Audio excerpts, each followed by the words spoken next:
नमस्कार दोस्तों, take blogs में आप सभी का बहुत बहुत स्वागत है। मैं हूं अरूप, आपका दोस्त लेके हाजिर हूं आपके पास एक नई वीडियो के साथ। इस वीडियो में हम बात करने वाले हैं स्मार्ट स्लाइडर के बारे में। स्मार्ट स्लाइडर क्या है? तो स्मार्ट स्लाइडर एक प्लगइन है जिसके थ्रू हम अपने वेबसाइट में स्लाइडर्स ऐड करते हैं। स्मार्ट स्लाइडर एक बहुत ही पॉपुलर प्लगइन है जिसके थ्रू हम एक ब्यूटीफुल से स्लाइडर अपनी वेबसाइट में ऐड कर सकते हैं। स्मार्ट स्लाइडर में बहुत सारे ऑप्शंस हमें फ्री में मिल जाती हैं और जितने भी ऑप्शंस हमें फ्री में मिलती है, these options are more than enough to create a beautiful slider. So यहाँ पर आज हम यूज करेंगे स्मार्ट स्लाइडर जिसके थ्रू हम अपने वेबसाइट में एक ब्यूटीफुल से स्लाइडर क्रिएट करेंगे और हर एक ऑप्शंस को हम यहाँ पे नेविगेट करके बताएंगे आपको, सो दैट आपको हर एक ऑप्शंस अच्छे से क्लियर हो जाए। तो चलिए दोस्तों, वीडियो में आगे बढ़ते हैं उससे पहले अगर आप इस चैनल पे नए आए हैं तो चैनल को सब्सक्राइब करके बेल आइकन को दबा लें ताकि हमारे चैनल पर आने वाले सारी वीडियोस की नोटिफिकेशन आपको हमेशा मिलती रहे। सबसे पहले तो हम अपने डैशबोर्ड में लॉगिन करेंगे, देन हम जाएंगे प्लगइन सेक्शन में, देन यहां से जाएंगे ऐड न्यू में और यहां पर हम एक प्लगइन सर्च करेंगे smart slider 3। So we will go to the text box and here we will type smart slider 3। इस प्लगइन को हमें इंस्टॉल करना है। उसके लिए हम यहाँ पे जस्ट इंस्टॉल नाउ पे क्लिक करेंगे और जैसे ही ये प्लगइन इंस्टॉल हो जाएगी देन उसके बाद एक्टिवेट पे क्लिक करके हम इस प्लगइन को एक्टिवेट कर लेंगे। हम यहाँ पे एक्टिवेट पे क्लिक करते हैं सो दैट कि हमारा ये प्लगइन जो है वो एक्टिवेट हो जाए। जैसे ही प्लगइन एक्टिवेट हो जाएगी उसके बाद फिर लेफ्ट साइड में हमें इस स्मार्ट स्लाइडर का ऑप्शन मिल जाएगा।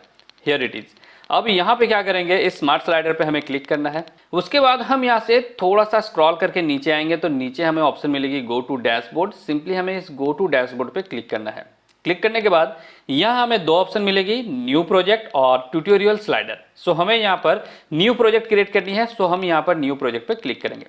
क्लिक करने के बाद यहाँ पर दो ऑप्शन हमें मिलेगी, क्रिएट अ न्यू प्रोजेक्ट और यहाँ पर है start with a template.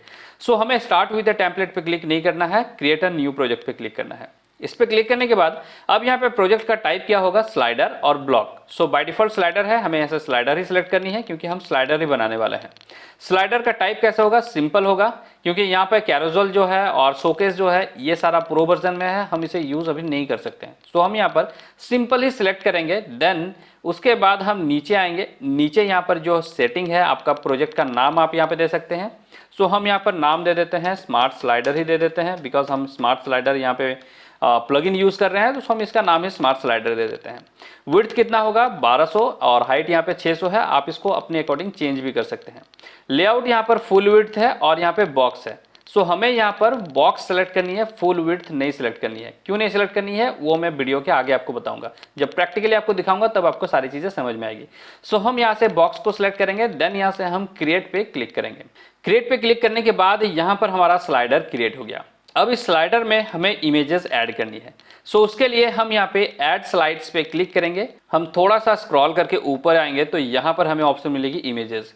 Simply हम इमेजेस पे क्लिक करेंगे तो यहाँ पर हमारा मीडिया लाइब्रेरी ओपन हो जाएगी। अगर आपने कोई इमेजेस अपलोड नहीं किया है तो यहाँ पर अपलोड फाइल में जाके आप यहाँ से अपलोड कर सकते हैं।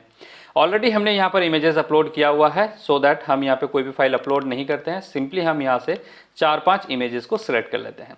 इतना इमेजेस हमारा स्लाइडर में ऐड होगा, हमने यहाँ सिलेक्ट कर लिया है। उसके बाद नीचे हमें बटन मिलेगी सिलेक्ट। सिंपली इस बटन पे हम क्लिक करेंगे। क्लिक करते ही ये सारा इमेजेस यहाँ पर ऐड हो जाएगी। अब यहाँ से हम क्लिक करके इसे क्लोज कर देते हैं। हमारा स्लाइडर में जितने भी स्लाइडर चाहिए हम यहाँ पे ऐड कर लिए हैं और यहाँ पर हम इसे सेव करेंगे। जस्ट हम सेव पे क्लिक करेंगे। क्लिक करते ही हमारा स्लाइडर यहाँ पर सेव हो गई। अब थोड़ा सा स्क्रॉल करके हम नीचे आएंगे। नीचे हमें जनरल सेटिंग में यहाँ पर मिल रही है एक शॉर्ट कोड और यहाँ पर मिल रही है PHP का कोड। हम अभी यहाँ पर शॉर्ट कोड को कॉपी करेंगे। PHP की कोड को भी कैसे यूज करना है उसे भी मैं आपको दिखा दूंगा। अभी हम सबसे पहले यहाँ पे शॉर्ट कोड को कॉपी करके अपने किसी पेज में पेस्ट कर देंगे सो दैट कि हमारा स्लाइडर वहाँ पे ऐड हो जाए। उसके बाद फिर हम सारे ऑप्शंस को आपको दिखाएंगे, तब आपको सारा इफेक्ट्स जो है वो स्लाइडर में डायरेक्ट नजर आएगी और आपको अच्छे से समझ में आएगा। हम यहाँ पे क्या करते हैं कि शॉर्ट कोड को कॉपी करते हैं। उसके बाद फिर हम जाएंगे अपने डैशबोर्ड में और यहाँ से जाएंगे हम पेजेस में और ऑल पेजेस पे हम क्लिक करेंगे। उसके लिए हमने इसे एक नया टैब में ओपन कर लिया। यहाँ पर हम अबाउट अस पेज को एडिट करेंगे और अबाउट अस पेज में हम स्लाइडर को ऐड करेंगे। उसके लिए एडिट पे हम क्लिक करेंगे और नीचे हम यहाँ पर एक ब्लॉक ऐड करेंगे। हम यहाँ पर सबसे पहले एक हेडिंग दे देते हैं। यहाँ पर हम लिख देते हैं स्मार्ट स्लाइडर। हेडिंग हमने दे दिया है। उसके बाद फिर हम यहाँ पे एंटर करते हैं और जो शॉर्टकट हमने कॉपी किया था उसे हम यहाँ से पेस्ट कर देंगे। पेस्ट करने के बाद अब हम इस पेज को अपडेट करेंगे। अपडेट करने के बाद देखिए हमारा पेज में हम अपने वेबसाइट में वापस आते हैं और यहाँ पर देखिए अबाउट अस पेज में जाते हैं। यहाँ पर हम थोड़ा सा स्क्रॉल करके नीचे आएंगे। नीचे हमारा स्मार्ट स्लाइडर यहाँ पर ऐड हो गई है।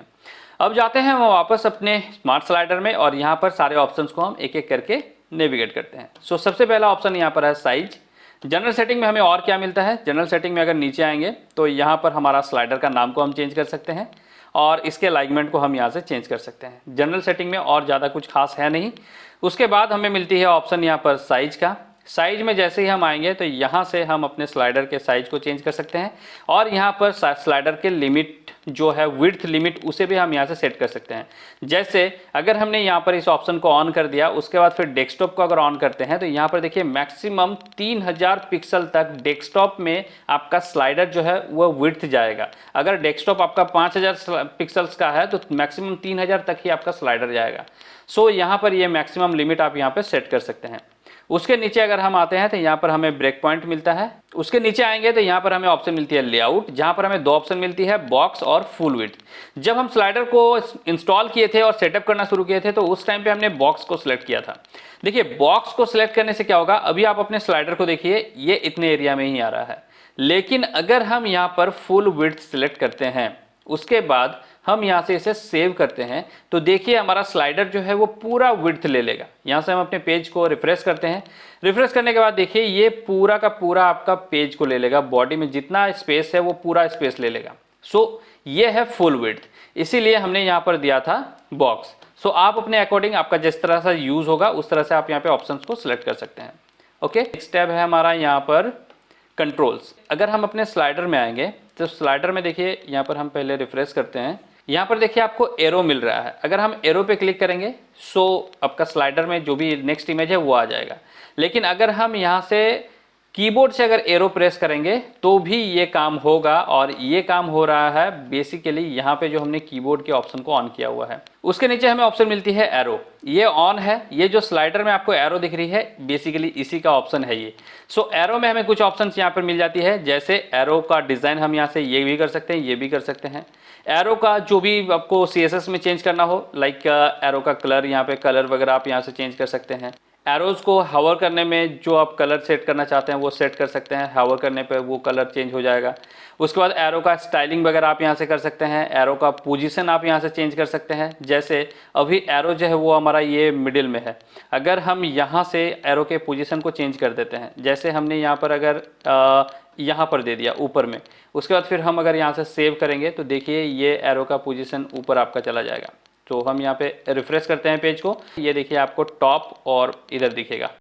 सो हमने यहाँ पर टॉप में आपको दिख रहा है, बिकॉज हमने यहाँ पर क्या किया था, ये जो लेफ्ट साइड वाला एरो है उसका पोजीशन हमने यहाँ पर चेंज किया था, राइट का मिडिल राइट में ही है। सो इसीलिए आपको यहाँ पर मिडिल राइट में ही दिख रहा है, और लेफ्ट वाला हमने यहाँ पर टॉप में कर दिया था। सो हम यहाँ से एरो के पोजीशन को भी चेंज कर सकते हैं। सो हम यहाँ पे अभी इसे बाय डिफ़ॉल्ट जो था वही कर देते हैं।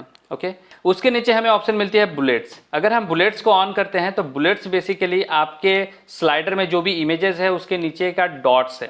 सो यहाँ पर हमने बुलेट्स को ऑन कर दिया। अब अगर हम अपने स्लाइडर में जाते हैं, इसे रिफ्रेश करते हैं, रिफ्रेश करने के बाद देखिए यहाँ पर आपको कुछ डॉट्स नजर आएगी, दीज आर बुलेट्स। सो ये जो डॉट्स है ये डॉट्स बुलेट्स है। अब इस बुलेट्स का भी हमको सेटिंग यहाँ पर मिल जाती है, जैसे बुलेट्स का पोजीशन कहाँ पर होगा, बुलेट्स के पोजीशन आप अपने अकॉर्डिंग यहाँ से चेंज कर सकते हैं। उसके नीचे हमें मिलती है डॉट्स का स्टाइल वगैरह चेंज करना। अगर आप यहाँ पे इमेज को अगर सेलेक्ट करते हैं तो डॉट्स में आपको इमेजेस में नजर आएगी। जैसे यहाँ पर डॉट्स में जैसे आप माउस के पॉइंटर हावर करेंगे तो इमेजेस आएगी। जैसे यहाँ पर हमने इसे ऑन कर दिया, अब हम इसे यहाँ से सेव करते हैं। सेव करने के बाद हम जाते हैं अपनी वेबसाइट में, इसे रिफ्रेश करते हैं। रिफ्रेश करने के बाद यहाँ पर देखिए डॉट्स में आपको छोटी छोटी इमेजेस नज़र आएगी। जैसे यहाँ पर हमने रिफ्रेश कर दिया, अब इस डॉट्स पे अगर हम माउस के पॉइंटर लेके जाएंगे तो देखिए छोटा छोटा आपको इमेजेस नज़र आएगी। जिस भी डॉट में जो भी आपका स्लाइड है वही स्लाइड आपका छोटा इमेज में नज़र आएगी। सो यहाँ पर ये भी ऑप्शन हमें मिलती है, हम इसके विड्थ और हाइट को भी यहाँ से एडजस्ट कर सकते हैं।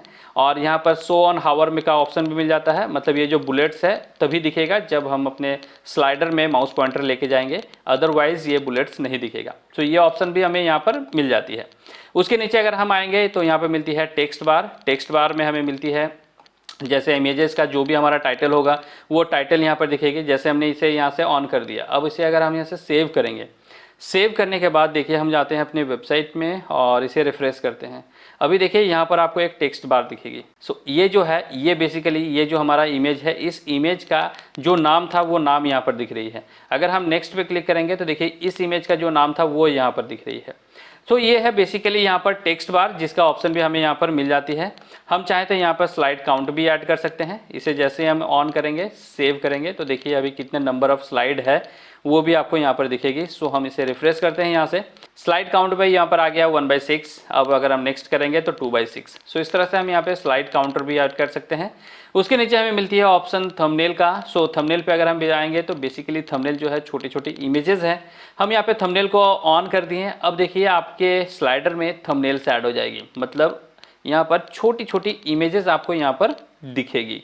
सो जैसे हम अपने पेज को यहाँ पर रिफ्रेश करेंगे, रिफ्रेश करने के बाद देखिए यहाँ पर आपका स्लाइडर के नीचे छोटी छोटी ये जो थंबनेल्स है ये यहाँ पर डिस्प्ले होने लगी है। सो बेसिकली हम यहाँ पे थंबनेल का भी यूज़ कर सकते हैं, अपने स्लाइडर में ऐड कर सकते हैं।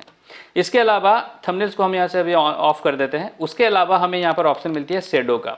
अब हम अपने शेडो के ऑप्शन से हम अपने स्लाइडर में शेडो ऐड कर सकते हैं। सो जैसे हम यहाँ पर शेडो के ऑप्शन को ऑन करेंगे उसके बाद यहाँ ड्रॉप डाउन से हमें बहुत तरह की शेडो मिल जाएगी। हम अपने अकॉर्डिंग, अपने यूजर्स के अकॉर्डिंग हम यहाँ से शेडो को सिलेक्ट कर सकते हैं। उसके बाद फिर हम यहाँ से सेव पे क्लिक करेंगे और सेव पे क्लिक करने के बाद वापस जाते हैं अपनी वेबसाइट में, इसे रिफ्रेश करते हैं। अभी देखिए आपका स्लाइडर में एक शेडो आ जाएगी। सो ये रहा आपका स्लाइडर में शेडो। यहाँ पर देखिए आपका स्लाइडर ऐसा लग रहा है जैसा कोई एक एलईडी टीवी यहाँ पर रखा हुआ हो। सो नीचे आपको शेडो दिख रही है। सो आप अपने स्लाइडर में इस तरह से शेडो का भी ऑप्शन मिल जाता है, आप यहाँ से शेडो को भी यूज़ कर सकते हैं। इसके अलावा अगर हम और नीचे आएँ तो नीचे यहाँ पर तो और ऑप्शन है नहीं, लेकिन यहाँ पर देखिए हाइड ऑन में आप यहाँ पर जैसे मोबाइल में अगर सेलेक्ट करके रखते हैं तो ये जो शेडो है ये शेडो मोबाइल में हाइड हो जाएगी। मतलब आप अपने यूजर्स के अकॉर्डिंग आप अपने किसी भी डिवाइस में शेडो को हाइड कर सकते हैं। तो ये ऑप्शन हमें यहाँ पर मिल जाती है। अब दोस्तों इसके बाद अगर आते हैं तो यहाँ पर मिलती है एनिमेशन। अब एनिमेशन में देखिए मेन एनिमेशन में यहाँ पर है हॉरिजॉन्टल। सो हम अगर यहाँ से इसे वर्टिकल कर देते हैं, उसके बाद फिर हम यहाँ से इसे सेव करते हैं। सेव करने के बाद हम जाते हैं वापस अपने वेबसाइट में, यहाँ रिफ्रेश करते हैं। अब ये जो स्लाइडर है ये वर्टिकली काम करेगी। जैसे हम नेक्स्ट पे क्लिक करेंगे देखिए ये वर्टिकली काम कर रही है। प्रीवियस में अगर हम क्लिक करेंगे सो यहाँ पर ये वर्टिकली काम करेगी। सो इस तरह से हम अपने इसके एनिमेशन को भी चेंज कर सकते हैं। उसके बाद हमें ऑप्शन मिलती है यहाँ पर ऑटो प्ले में अगर हम यहाँ से ऑन कर देते हैं, अभी देखिए जैसे ऑटो प्ले ऑफ है। सो स्लाइडर यहाँ पर जो है हमारा ऑटोमेटिक प्ले नहीं हो रही है, मतलब इमेजेस ऑटोमेटिक चेंज नहीं हो रही है। हम जब यहाँ पे क्लिक करेंगे, क्लिक करने के बाद ही ये चेंज होगा। लेकिन अगर हम यहाँ से ऑटो प्ले कर देते हैं, ऑटो प्ले करने के बाद यहाँ पर जो है स्लाइडर ड्यूरेशन, इसको हम कर देते हैं 2000 मिलीसेकंड, मतलब 2 सेकंड में ये एक स्लाइडर चेंज हो जाएगी ऑटोमेटिक। सो ऑटो प्ले को हम यहाँ से सेव कर सकते हैं। जिसके बाद अब हम अपने वेबसाइट को रिफ्रेश करेंगे तो यहाँ पर देखिए हमें क्लिक करने की ज़रूरत नहीं है, ऑटोमेटिक 2 सेकंड के बाद हमारा स्लाइडर चेंज हो जाएगी। सो हम यहाँ पर वेट करते हैं 2 सेकंड। देखिए 2 सेकंड के बाद ऑटोमेटिक यहाँ पे स्लाइडर चेंज होने लग रही है। सो इस स्लाइडर को हम बेसिकली यहाँ पे 2 तरीके से यूज़ कर सकते हैं, एक शॉर्ट कोड के जरिए, एक PHP के कोड के जरिए। सो हमने यहाँ पर अभी जो अबाउट अस पेज में ऐड किया है ये एक शॉर्ट कोड के जरिए ऐड किया है, लेकिन अगर हम अपने जनरल सेटिंग में आए यहाँ पर हमें PHP का कोड भी मिल जाता है। इस PHP के कोड के जरिए भी हम इस स्लाइडर को ऐड कर सकते हैं। सो इस PHP के कोड को यूज़ करने के लिए हम इसे यहाँ से कॉपी करेंगे। उसके बाद फिर हम जाएंगे अपने थीम एडिटर में और यहाँ से हम इसे राइट क्लिक करके एक नया टैब में ओपन कर लेते हैं। थीम एडिटर जैसे यहाँ पर ओपन हो जाएगी, उसके बाद फिर हम यहाँ से जाएंगे header.php। सो हम यहाँ से header.php वाले फाइल को ओपन करेंगे। सो जैसे ही हम header.php पे क्लिक करेंगे, इसके अंदर जो भी कोड होगी वो आपको यहाँ पर दिखेगी। अभी कुछ दिन पहले मैंने एक वीडियो बनाया था मेटा स्लाइडर के ऊपर, जहां पर मेटा स्लाइडर का जो PHP का कोड है उसे हमने header.php यहां पर ही पेस्ट किया था। ये रहा वो कोड। यहां पर हमने एक फंक्शन भी यूज किया था, if function, if is front page. So इस फंक्शन का बेसिकली क्या काम है, कैसे हम इस फंक्शन को यूज करते हैं, अगर आपको इन डेप्थ नॉलेज चाहिए तो इस वीडियो को डिस्क्रिप्शन में मैं उस वीडियो का लिंक दे दूंगा। आप उस वीडियो को भी देख सकते हैं, जिससे आपको इस PHP के कोड के बारे में इन डेप्थ नॉलेज यहाँ पर मिल जाएगी। सो इस तरह से दोस्तों हम अपने वेबसाइट में PHP के कोड के जरिए भी स्लाइडर को यूज कर सकते हैं, स्मार्ट स्लाइडर जो बहुत ही पॉपुलर स्लाइडर है। सो आई होप आपको पता चला कि कैसे हम स्मार्ट स्लाइडर को यूज कर सकते हैं और अपने वेबसाइट में एक ब्यूटीफुल से स्लाइडर यहाँ पर ऐड कर सकते हैं। तो बस दोस्तों फिलहाल आज के वीडियो में इतना ही। वीडियो को देखने के लिए बहुत बहुत धन्यवाद। आपको वीडियो कैसा लगा वीडियो को नीचे कमेंट करके मुझे जरूर बताएं। अगर वीडियो आपको पसंद है तो लाइक करें, शेयर करें। चैनल को दोस्तों अभी तक अगर सब्सक्राइब नहीं किया तो चैनल को भी सब्सक्राइब करके बेल आइकन दबा लें। तो मिलता है दोस्तों अगले वीडियो में, तब बाय एंड टेक केयर।